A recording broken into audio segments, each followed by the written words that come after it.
Dan Tuhan mau setiap kita menjadi laskar-laskar Kristus yang dipulihkan, dimenangkan dari remuknya jiwa kita.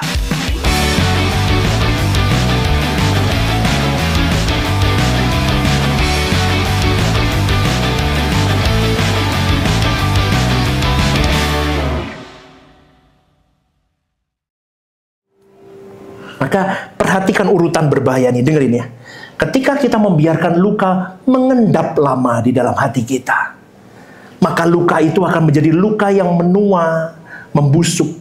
Dan ketika luka itu sudah menua dan membusuk, maka luka itu akan menjadi lubang yang membesar. Dan ketika luka itu menjadi lubang yang membesar, maka luka itu akan menjadi sarang musuh yang akan merusak hatimu, merusak hidupmu dari dalam.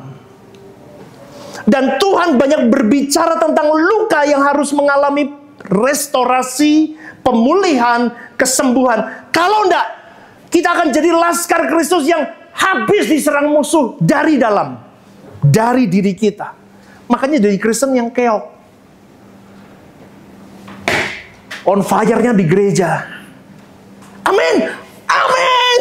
Pulang, aduh, tagihan listrik mumet, masalah keluarga mumet, remuk saudaraku. Dan Tuhan mau setiap kita menjadi laskar-laskar Kristus yang dipulihkan, dimenangkan dari remuknya jiwa kita. Desakan hati Tuhan itu berisi supaya banyak orang yang mengalami hidup mereka ditebang oleh peristiwa-peristiwa yang melukai itu. Tuhan mau kita terlepas dari cengkeraman luka itu. Katakan amin, saudara. Ini tidak main-main. Di dalam Ayub 14 ayat 7-9 berkata, karena bagi pohon masih ada harapan. Apabila ditebang, ia bertunas kembali dan tunasnya tidak berhenti tumbuh. Apabila akarnya menjadi tua di dalam tanah dan tunggulnya mati di dalam debu, maka bersemilah ia. Setelah diciumnya air dan dikeluarkannya lah ranting. Ia dikeluarkanlah ranting seperti semai. Saudaraku, Tuhan itu sedang menumbuhkan orang-orang yang terluka, yang sudah mengalami pemulihan dan kesembuhan. Itu engkau dan saya. Tiap hari kita dihajar dengan banyak hal hidup. Tapi Tuhan mau berkata pada pagi hari ini, nak, datanglah ke dalam kedalamanku. Aku akan memulihkan jiwamu. Aku akan memulihkan hatimu. Aku akan merestorasi hidupmu. Kenapa Tuhan lakukan itu?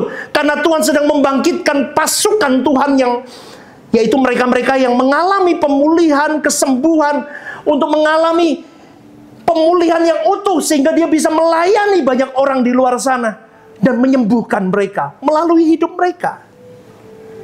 Gereja itu kan begitu tuh saudaraku. Betul nggak? Gereja bukan hanya tampil hari Minggu, bukan. Tetapi hari hidup bagaimana kau dan saya bisa jadi obat untuk orang lain.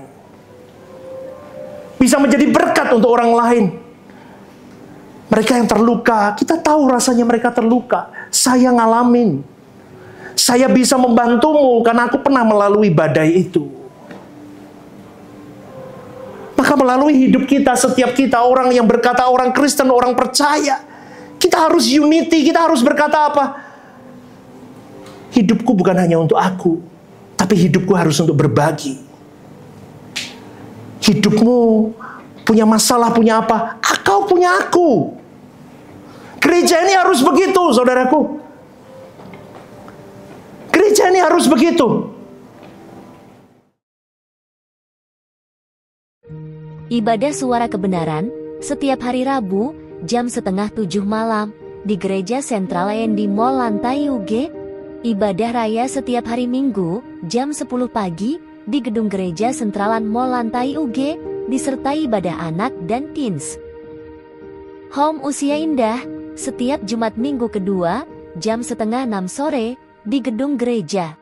Ajak rekan dan saudara Anda untuk bergabung bersama kami.